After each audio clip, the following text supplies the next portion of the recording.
మనందరికీ తెలుసు, అయోధ్యలో బాలరాముని విగ్రహ ప్రాణప్రతిష్ఠ జరగనుంది. మనందరికీ కూడా కాశీ నుండి కన్యాకుమారి వరకు ప్రతి ఇంటికి గడప గడపకి అయోధ్య అక్షింతలను పంపించారు కదా.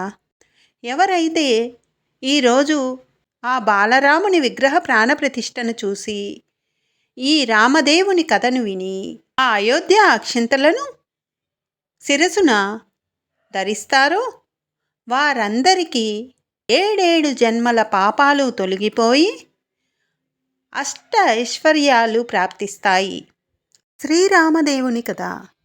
నాగంబట్టు కాశీ ప్రయాణం. అనగనగా పూర్వకాలంపున ఒక బ్రాహ్మణుడు కలడు. అతని పేరు నాగంబట్టు.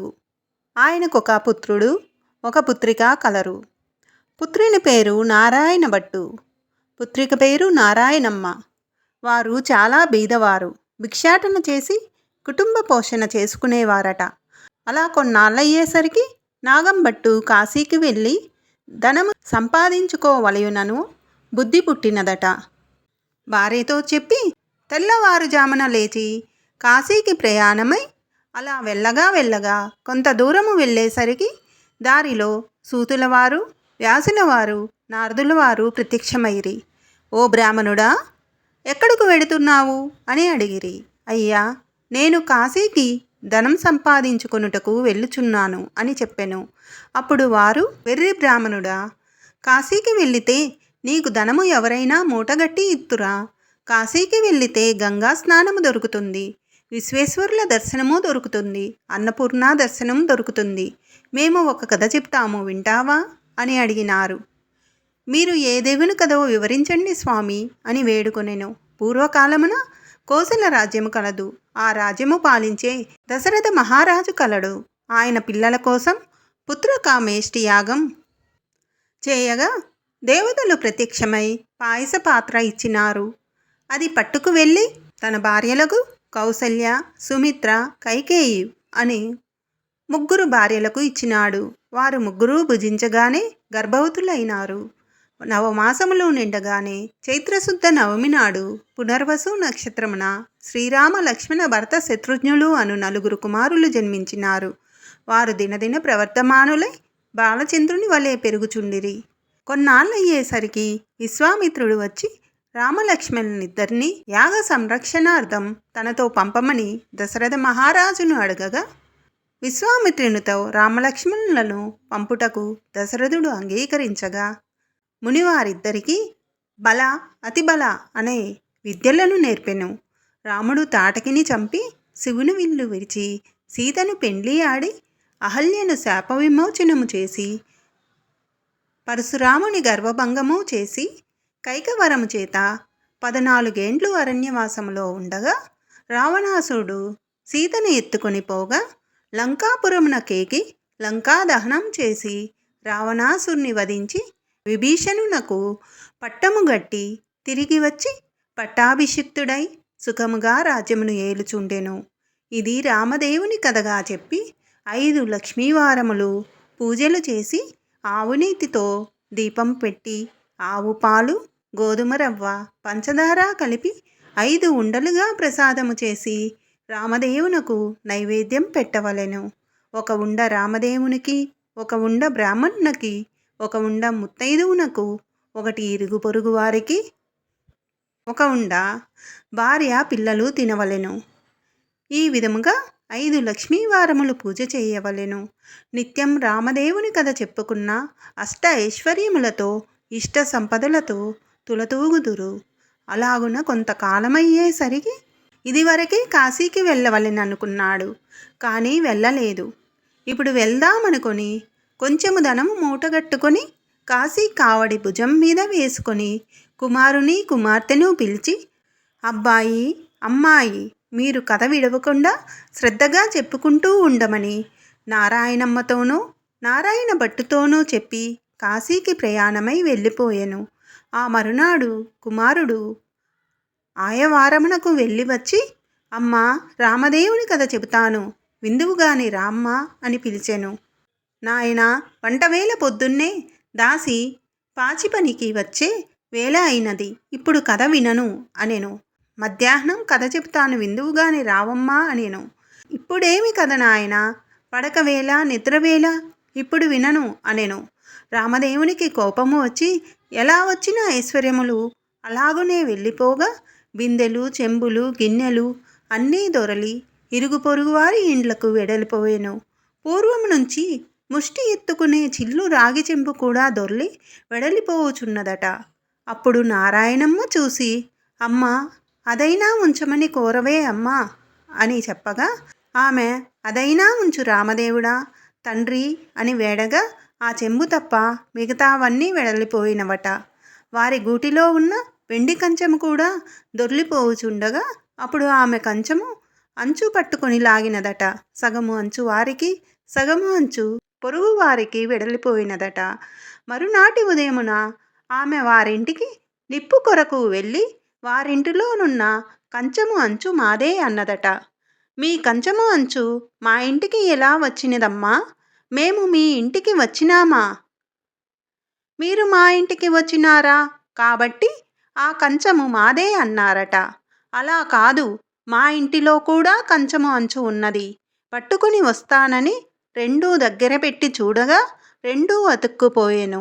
కంచము మాది అని వారు పుచ్చుకున్నారట. సిగ్గుపడి లజ్జపడి ఇంటికి వచ్చినదట ఆ తల్లి. అప్పుడు కుమారుడు చూసి, ఏమన్నారమ్మా అని అడగగా మాదే అని వారే పుచ్చుకున్నారని చెప్పెను. అప్పుడు కుమారుడు, ఇప్పుడు రామదేవుని కథను చెబుతాను వింటావా అమ్మా అని అడిగాను. నేను కథ వినను, కార్యము వినను, ఏ పని పాటో చేసుకుని బ్రతుకుతా గాని రామదేవుని కథ మాత్రము వినను అన్నది. ఎలా వచ్చిన ఐశ్వర్యం అలాగే వెళ్ళిపోయినది. నీ చెల్లెల్ని మాత్రం తీసుకొని వెడలి ఎవరికైనా ఇచ్చి పెండ్లి చేయమని చెప్పెను. ఆమె ఆజ్ఞ ప్రకారంగా నారాయణ భట్టు ప్రయాణమైనాడు. వారు ఊరి చివరికి వెళ్ళేసరికి కాశీకి వెడలిన నాగంభట్టు తిరుగు ప్రయాణమై ధనము మూట కట్టుకుని వస్తున్నాడట. కొంత దూరము వచ్చేసరికి ఆయన ఊరు చివరకు వచ్చినారు. అక్కడ కోనేరు కనిపించినది. ఆ కోనేరులో కాళ్ళు కడుగుకొనుచుండగా ఎక్కడ నుంచో ఒక పెద్ద గరుడ పక్షి వచ్చి ఆ డబ్బుల మూటను ఎత్తుకొని పోయెను. అయ్యో అని నాగంభట్టు విచారిస్తూ ఇంటికి వస్తూ ఉండగా కొంత దూరం వచ్చేసరికి నారాయణమ్మను నారాయణ భట్టును చూసి, అబ్బాయి, అమ్మాయి, మీరు సుఖంగా ఉన్నారా అని అడిగాను. ఏమున్నది నాన్నగారు, యథాప్రకారమునకు ఏమీ లోటు లేదు. మీరు వెళ్ళినది మొదలు కథ చెప్తాను వినుమంటే అమ్మ వినలేదు. కాబట్టి రామదేవునికి కోపం వచ్చి ఎలా వచ్చిన ఐశ్వర్యం అలాగే వెడలిపోయినది అని జరిగినదంతా తండ్రికి చెప్పెను. తల్లి ఆజ్ఞ ప్రకారం నారాయణమ్మను వెంటబెట్టుకుని వస్తున్నాను. మీ ఆజ్ఞ ఏమిటి నాన్నగారు అని అడగగా ఆ తండ్రి సరే అలాగే చెయ్యమని చెప్పి నాగంభట్టు విచారిస్తూ ఇంటికి వెడలినాడు. నారాయణ భట్టు నారాయణమ్మను వెంట నీడుకొని వెళ్ళుచూ ఉండెను. వెళ్ళగా వెళ్ళగా కొంత దూరము వెళ్ళేసరికి నారాయణ భట్టుకు ఒక బ్రాహ్మణుడు కనిపించెను. ఓ బ్రాహ్మణుడా, నీకు నా చెల్లెల్ని ఇచ్చి పెండ్లి చేస్తాను, చేసుకుంటావా అని అడిగాను. నాకు పెండ్లి వద్దు, పేరంటము అక్కర్లేదు అని చెప్పెను. మరలా కొంత దూరము పోయేసరికి ఇంకొక బ్రాహ్మణుడు కనిపించెను. నారాయణ భట్టు అతడితో, ఓ బ్రాహ్మణుడా, నా చెల్లెల్ని ఇచ్చి పెండ్లి చేస్తాను, చేసుకుంటావా అని అడిగాను. నాకు పెండ్లి వద్దు, పేరంటము వద్దు, ఇదివరకే 2 భార్యలు ఉన్నారు అనెను. మరలా వెళ్ళుచుండగా త్రోవలో ఒక పెద్ద పూల తోట కనిపించినది. ఆ తోటలో అన్నా చెల్లెళ్ళు కూర్చొని రామదేవుని కథ చెప్పుకుంటూ ఉండగా ఎక్కడ నుండో ఒక బ్రాహ్మణ యువకుడు వచ్చి పూలు కోసుకుంటూ ఉండగా ఆ యువకుని చూసి, ఓ బ్రాహ్మణుడా, నీకు నా చెల్లెల్ని ఇచ్చి పెండ్లి చేస్తాను, చేసుకుంటావా అనెను. పెండ్లి చేస్తానంటే వద్దంటానా? కానీ మా గురువుగారు ఉన్నారు, వారి ఆజ్ఞ ప్రకారం ఆయన పెళ్లి చేసుకోమంటే చేసుకుంటాను అనెను. మీ గురువుగారు ఎక్కడ ఉన్నారని అడగగా ఫలానా తోటలో ఉన్నారని చెప్పెను. వెంటనే నారాయణ భట్టు గురువుగారి దగ్గరకు వెడలి, అయ్యా గురువుగారు, మీ శిష్యుడికి నా సోదరిని ఇచ్చి పెండ్లి చేస్తాను, తమరు ఒప్పుకుంటారా? అంతటా గురువు, బ్రహ్మచారి గృహస్థుణ్ణి చేస్తానంటే వద్దంటానా? కానీ వాడి దగ్గర చింతాకంత బంగారమూ లేదు, గోపాదమంత భూమియూ లేదు. మీకిష్టమైతే చెయ్యండి, కష్టమైతే మానండి అని పలికెను.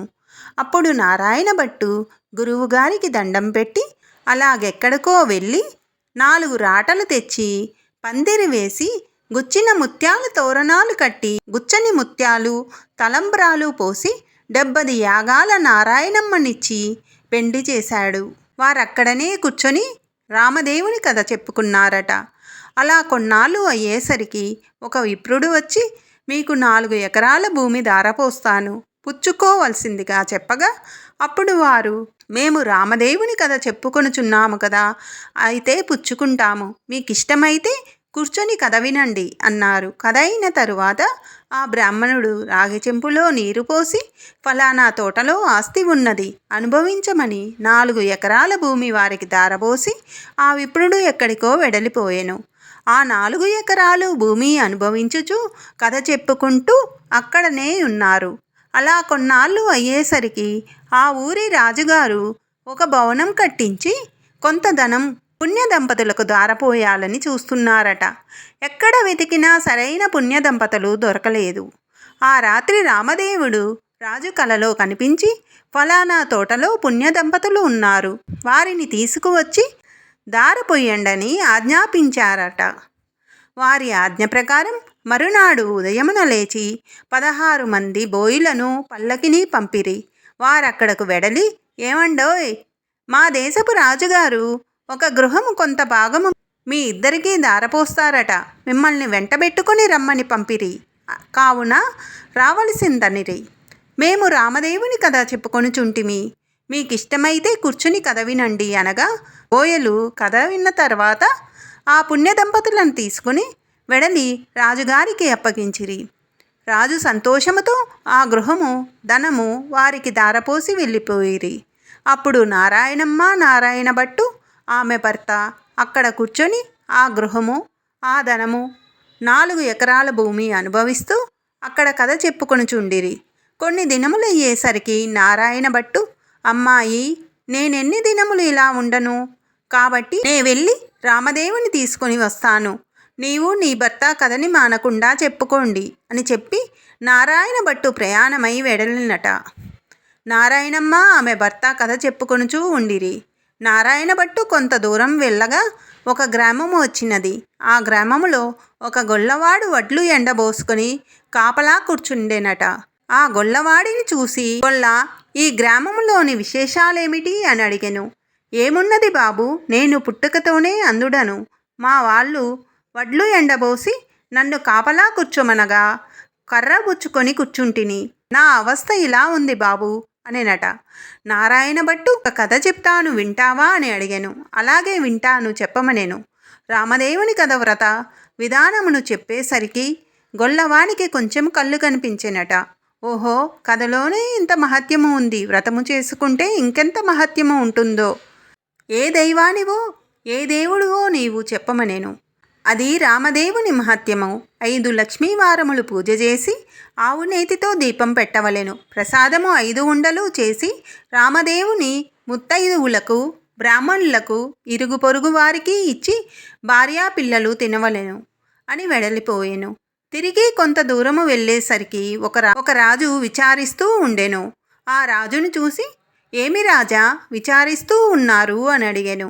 నాయన, నా భార్యా బిడ్డలు పరారైనారు, నా రాజ్యము పరాయి రాజులు తీసుకునిరి, నా అవస్థ ఇలా ఉన్నది బాబు అని చెప్పాను. నేను ఒక కథ చెప్తాను వింటావా రాజా అని అడిగాను. అలాగే వింటాను, చెప్పవలసింది మహానుభావా అని రాజు చెప్పగా నారాయణ భట్టు రామదేవుని కథ అంతా చెప్పి వ్రత విధానమంతా వివరించెను. ఆ రాజుగారు వ్రతం చేసుకొనగా పరారైన భార్యా బిడ్డలు పరాయి రాజు తీసుకున్న రాజ్యము తిరిగి ప్రాప్తించెను. అప్పుడు రాజు సంతోషముతో నారాయణ భట్టును చూసి, ఏమండి మహానుభావ, మీరు ఏ దేవుడో చెప్పవలసినది, మిమ్మల్ని పూజ చేసుకుంటాము అని నారాయణ భట్టును అడగగా దానికి నారాయణ భట్టు, నేను ఏ దేవుడను కాను, ఇది రామదేవుని కదా మహత్యము. మీరు 5 లక్ష్మీవారములు 5 ఆదివారములు పూజ చెయ్యమని చెప్పి వ్రత విధానమంతా చెప్పి మరలా కొంత దూరం వెళ్ళగా ఒక స్త్రీ విచారిస్తూ కూర్చొని ఉన్నది. ఆ స్త్రీని చూసి, నారాయణ భట్టు, ఎందుకు విచారిస్తున్నావు తల్లి అని అడిగాను. అప్పుడామె, ఏముంది బాబు, చిన్నతనంలోనే పెండ్లి అయినది. నా భర్త దేశాంతరం వెడలినాడు. నా తల్లి తండ్రి అత్తమామలు కొన్నాళ్ళు చూసి, ఎన్నాళ్ళు నిన్ను ఇలాగ చూస్తాము అని వదిలివేశారు. కాబట్టి నా అవస్థ ఇలాగ ఉన్నది బాబు అని చెప్పినది. అప్పుడు నారాయణ భట్టు, నేను ఒక కథ చెప్తాను, వింటావా అనెను. అలాగే వింటాను బాబు, చెప్పమన్నది. నారాయణ భట్టు రామదేవుని కథంతా చెప్పి వ్రత విధానమంతా చెప్పేసరికి దేశాంతరం వెడలిన ఆమె భర్త తిరిగి వచ్చాడు. తల్లి తండ్రి అత్తమామలు వచ్చారు. ఆమె సంతోషించి నారాయణ భట్టును చూసి, ఏమండి మహానుభావ, మీరు ఏ దైవానివో మిమ్ములను మేము పూజ చేసుకుంటా చెప్పమని అడిగెను. ఇదంతా రామదేవుని కథా మహత్యము. 5 లక్ష్మీవారములు 5 ఆదివారములు మానకుండా పూజ చెయ్యమని కథ విధానమంతా చెప్పి కొంత దూరం వెళ్ళేసరికి ఒక గ్రామము వచ్చినది. ఆ గ్రామంలో ఒక ఇల్లాలి ఇంటికి వెళ్ళి, అమ్మా, పూజ చేసుకుంటాను, కొంచెం ఇల్లు ఇస్తావా అని అడిగాను. మా ఇంటిలో మడియ ఆచారం కనుక కుదరదు, వీలు లేదు, వెడలిపొండు అన్నది. అప్పుడు నారాయణ భట్టు, కోనేరైనా చూపించు తల్లి అని అడిగాను. తూర్పు దిశ ఈశాన్యం మూలగా ఒక కోనేరు ఉన్నది, వెళ్ళమని చెప్పాను. అప్పుడు ఆ కోనేరు దగ్గరకు వెడలి స్నానం చేసి మడిబట్ట ఆరవేసుకొని ఇల్లు ఇవ్వమన్న ఇల్లాలి అరుగు వద్దకు వచ్చి తూర్పు దిశ ఈశాన్యం మూలగా పుచ్చుపీటకు పసుపు రాసి బొట్టు పెట్టి ఎందు రామదేవుని పటము పెట్టి కథ చెప్పుకొనుచున్నాడట. అంతలో ఆమె యువతలకు వచ్చి చూడగా నారాయణ భట్టు ఆమెకు తాంబూలము దక్షిణ ప్రసాదము ఇచ్చాడట. ఆమె పుచ్చుకొని లోపలికి వెడలిపోయాను. నారాయణ భట్టు కథ చెప్పుకొని అక్షంతలు తల మీద వేసుకొని ఇంటి మీద వేసి వెళ్ళిపోయాను. అతడు ఇలా వెళ్ళగానే ఆ ఇల్లు ఇంద్రభవనమైనది. అప్పుడు ఆయవారమునకు వెళ్ళిన తన భర్త తిరిగి వస్తే ఆ ఇల్లు తెలుసుకోలేడని ఆమె వీధి అరుగు మీద కావలి కూర్చుని ఉండెను. ఇంతలో ఆమె భర్త ఎడమూట పెడమూట వేసుకొని ఇల్లు కానక కంగారు పడి అక్కడ నిలబడి ఉండెను. ఆమె చూసి, ఇల్లు ఇదే, ఇలా రండి అని పిలవగా, ఇది మన ఇల్లు కాదు, నేను రానని పలకగా, ఇది మన ఇల్లే, ఇలా ఎందుకైనదో చెబుతాను వినండి. ఎక్కడి నుండో ఒక బ్రాహ్మణుడు వచ్చి పూజ చేసుకుంటాను, ఇల్లు ఇవ్వమని అడగగా నేను ఇవ్వనని చెప్తిని. అప్పుడు అతను ఒక కోనేరైనా చూపించమనెను. అప్పుడు నేను తూర్పు దిశగా ఈశాన్య మూల కోనేరు ఉన్నదని చెప్పి తిని అతడు కోనేరు దగ్గరికి పోయి స్నానం చేసి మడిబట్ట యార వేసుకొని మన అరుగు మీదకు వచ్చి ఒక పీటకు పసుపు రాసి బొట్లు పెట్టి తూర్పు దిశ ఈశాన్యం మూలగా పెట్టి అందు రామదేవుని పటము పెట్టి పూజ చేసి ఆవు పాలు గోధుమ నూక పంచదార కలిపి ప్రసాదంగా ఉండలు చేసి రామదేవునికి నైవేద్యం పెట్టి కథ చెప్పుకొనుచుండెను. నేను బయటకు వచ్చేసరికి తాంబూలాది దక్షిణ ప్రసాదములు నాకు ఇచ్చినాడు. నేను లోనికి వెళ్ళిపోయి తిని అతడు కొన్ని అక్షంతలు తల మీద వేసుకొని మరికొన్ని అక్షతలు మన ఇంటి మీద వేసి వెళ్ళిపోగా ఇల్లు ఇలా ఇంద్రభవనంగా మారినది. ఇదంతా ప్రసాద మహత్యము అని పలికెను. ఆయన పూజ చేసుకుంటానంటే వద్దన్నావా, నిర్భాగ్యరాలా, పాపిష్టిదానా? అతడు ఏ దిశగా వెళ్ళాడో చెప్పు అనగా ఈశాన్య మూలగా వెళ్ళినాడని చెప్పింది. అప్పుడు ఆయన మూటలు అక్కడ పెట్టి నారాయణ భట్టును వెతుకుతూ బయలుదేరాను. కొంత దూరం వెళ్ళగా నారాయణ భట్టు ఆ బ్రాహ్మణునకు కనిపించెను.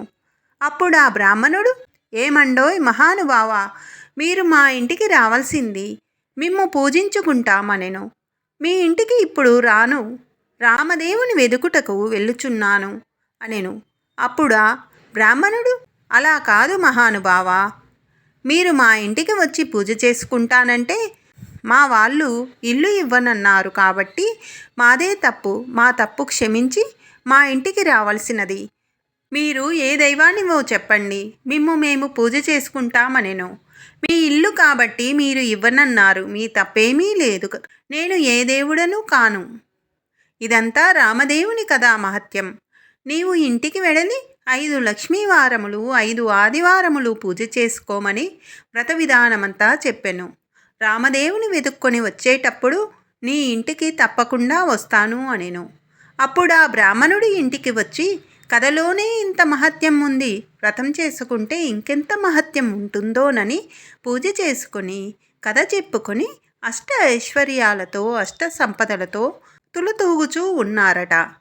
నారాయణ భట్టు ఎండనక వాననక, తిండనక తిప్పలనక, ఆకలనక దప్పికనక, చెట్టనక పుట్టనక, నీడనక భయమనక, అర్ధరాత్రనక అరణ్యాలెంటబడి వెళ్ళుచూ ఉండగా కొంత దూరము వెళ్ళేసరికి నారాయణ భట్టు మూర్చిల్లి ముఖము తిరిగి పడిపోయెను.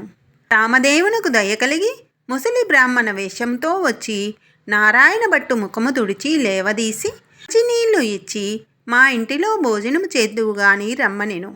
నేను భోజనం మాత్రం చెయ్యను, నేను రామదేవుని వెదుకుటకు వెళ్ళుచున్నాను, ఒక కోనేరు మాత్రం చూపించిన స్నానము చేస్తానన్నాడట. తూర్పు దిశ ఈశాన్య మూల ఒక కోనేరు ఉన్నది, వెళ్ళమన్నాడట.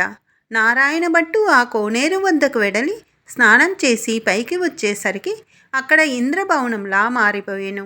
లోపలికి వచ్చేసరికి సీతమ్మ వారు వెండి కంచాలు, వెండి పీటలు, వేడి కంచాలు కనిపించినవి. అప్పుడు నారాయణ భట్టుకు రామదేవుడు సీతమ్మ ఎదురై, మా ఇంటిలో భోజనము చేదురుగాని రమ్మన్నారట. నేను భోజనం మాత్రం చెయ్యను, రామదేవుని వెదుగుటకు వెళ్ళుచున్నాను అన్నాడట. నేనే రామదేవుణ్ణి అని చెప్పెను. అయితే కావచ్చును మహానుభావ, నాకు దర్శనం కావాలి అని చెప్పగా అప్పుడు విష్ణుమూర్తి వక్షస్థలంబున వనమాలికతో, మెరుపుతీగ వంటి లక్ష్మీదేవితో, శంఖచక్ర గదాధరుడై నెమలిపించము ధరించి ప్రత్యక్షమైనాడు. అప్పుడు హరిని కూడా ఈ విధంగా స్తోత్రము చేసెను. శాంతాకారం భుజగశయనం పద్మనాభం సురేశం, విశ్వాకారం గగన సదృశం మేఘవర్ణం శుభాంగం, లక్ష్మీకాంతం కమలనయనం యోగిరుద్యానగమ్యం, వందే విష్ణుం భవైహరం సర్వలోకైకనాథం అని స్తోత్రము చేయగా విష్ణుమూర్తి ప్రత్యక్షమైనాడు. అప్పుడు నారాయణ భట్టు రామదేవుడు ప్రత్యక్షమవ్వాలని కోరుకొనెను. ఆ శ్రీరామచంద్రుడు ప్రత్యక్షమైన వెంటనే భక్తి పారవస్యంలో తేలిపోతూ, శ్రీమద్దివ్యమనీంద్ర చిత్తనిలయం సీతామనోనాయకం, వాల్మీకోద్భవాక్పయోధిశసినం స్మేరాననం విస్మయం, నిత్యం నీరద నీలకాయ కమలం నిర్వాణ సందాయకం, శాంతం నిత్యమనామయం శివకరం శ్రీరామచంద్రం భజే అని స్తోత్రం చేసేసరికి హనుమ, సీతారామ లక్ష్మణ భరత శత్రుఘ్నులు సపరివార సహితంగా శ్రీరామచంద్రుడు ప్రత్యక్షమైనాడు. అప్పుడు రామదేవుడు, ఇప్పుడైనా భోజనం చేస్తావా అని నారాయణ భట్టును అడిగాను. అలాగే చేస్తానని, భోజనమైన తరువాత నాతో వస్తానని అభయహస్తమిస్తే భోజనం చేస్తాననేను. అప్పుడు ఆ సీతమ్మ తల్లి 4 కూరలు, 9 రకాల పిండి వంటలతో పంచభక్ష పరవాన్నాలు వండి, వెండి కంచాలు పైడి పీటలు వేసి, వారి బంధుకోటి పరివార సహితంగా నారాయణ భట్టుకు సీత మహాతల్లి భోజనం వడ్డించెను. అందరూ భోజనాలు చేసి లేచి కర్పూర తాంబూలము వేసుకున్న తర్వాత నాతో వస్తానని అభయహస్తమిచ్చినావు కావున మా ఇంటికి నాతో రావలసినదని కోరాను. అప్పుడు నారాయణ భట్టు ముందు, రామదేవుడు వెనక తాను బయలుదేరి వెళ్ళుచున్నారు. కొంత దూరం వెడలి నారాయణ భట్టు వెనుకకు తిరిగి చూసెను. అప్పుడు ఆ రామదేవుడు కనిపించలేదు. అంత నారాయణ భట్టు ముఖము తిరిగి మూర్ఛ వచ్చి నేల మీద పడిపోయాను. అప్పుడు రామదేవునకు దయ కలిగి, ఓ ముసలి బ్రాహ్మణ వేషంలో వచ్చి నారాయణ భట్టు ముఖము తుడిచి లేవదీసి మంచినీళ్ళు ఇచ్చి, ఇలా పడిపోయినావు, నాతో నడవలేని వాడవు, నన్ను ఎందుకు రమ్మన్నావు అని అడిగాను. దేవా, నీ మహిమను బ్రహ్మాది దేవతలు, యోగీశ్వర్లు, మునీశ్వర్లు, తపస్సులు తెలుసుకోలేరు. మీ మహత్యం తెలుసుకొనుటకు నేనెంత వాడను. నా తప్పులు క్షమించి నాతో రావలసినదని రామదేవుని నారాయణ భట్టు ప్రార్థించెను. అప్పుడు రామదేవుడు, అలాగే వస్తానని, నీవు వచ్చుచున్నప్పుడు ఎవరి ఇళ్లకు వెళ్ళినావో వారి ఇళ్లకు నన్ను కూడా నీ భుజాలపై నెక్కించుకొని తీసుకుని వెళ్ళమనెను. అప్పుడు నారాయణ భట్టు రామదేవుణ్ణి భుజాలపై ఎక్కించుకొని కొంత దూరం వచ్చేసరికి ఇల్లు ఇవ్వనని చెప్పిన ఇల్లాలి ఇంటికి వచ్చిరి. అచ్చట ఆ ఇల్లాలు ఆమె భర్త కూర్చొని రామదేవుని కథ చెప్పుకొనుచూ ఉన్నారు. వారి భక్తికి మెచ్చి వారికి అష్టైశ్వర్యాలు ఆయురారోగ్యాలు ఇచ్చి కాపాడి రక్షించెను. మరికొంత దూరం వచ్చేసరికి స్త్రీ ఇల్లు వచ్చెను. అచట వచ్చేసరికి స్త్రీ ఆమె భర్త కూర్చొని కథ చెప్పుకొనుచూ ఉన్నారు. వారికి ఐశ్వర్యములు ఆయురారోగ్యములు ఇచ్చి సిరి సంపదలు ఎడబాయకుండా ఇచ్చి వారిని రక్షించాడట. మరికొంత దూరము వచ్చేసరికి గొల్ల ఇల్లు వచ్చెను. ఆ రోజు ఆదివారము. నారాయణ భట్టు చెప్పిన మాదిరి పూజ చేసుకొని కథ చెప్పుకొనుచూ ఉన్నారు. వారిని మెచ్చి ఐశ్వర్యములు ఆయురారోగ్యములనిచ్చి సిరి సంపదలు నెడబాయకుండా వారిని కాపాడి రక్షించినారట. ఇంకా కొంత దూరము వచ్చేసరికి చెల్లెలి ఇల్లు వచ్చినది. అక్కడ వారు రామదేవుని కథ చెప్పుకొనుచు బంగారపు తూటుయ్యాలలో ఊగుచూ ఉన్నారు. వారిని మెచ్చి ఆయురారోగ్యములు ఇచ్చి సిరి సంపదలు కాపాడి రక్షించినారట. అప్పుడు నారాయణమ్మ తమ ఇంటికి అన్నయ్య వచ్చినాడని కాళ్ళు కడుగుకుంటకు నీళ్ళిచ్చి దాహానికి మజ్జిగ ఇచ్చి మర్యాద చేసినది. అప్పుడు నారాయణ భట్టు, అమ్మాయి, నన్నిలా మర్యాద చెయ్యనక్కర్లేదు. నేను రామదేవుని తీసుకుని వచ్చుచుంటిని. నీవు నీ భర్త మా ఇంటికి రావలెను. మనమందరము పూజ చేసుకుందాము అని చెప్పాను. అప్పుడు ఆమె సంతోషముతో అలాగే వస్తానెనెను. నారాయణమ్మ ఆమె భర్తతో నారాయణ భట్టు రామదేవునితో సహపరివారమందరూ బయలుదేరి వారి గ్రామం పొలిమేరకొచ్చేసరికి గ్రామంలోని వారు కొందరు చూసి పరుగున పోయి వారి తల్లిదండ్రులతో, ఏమండోయ్ నాగంభట్టు గారు, మీ అబ్బాయి అమ్మాయి అల్లుడు ఇంకా ఎవరెవరో బయలుదేరి వచ్చుచున్నారు అని పరుగున వెడలి చెప్పిరి. అప్పుడు నారాయణ భట్టు తల్లిదండ్రులు పరుగున వచ్చి సంతోషంతో కుమారుని కుమార్తెను కౌగిలించుకోబోయారట.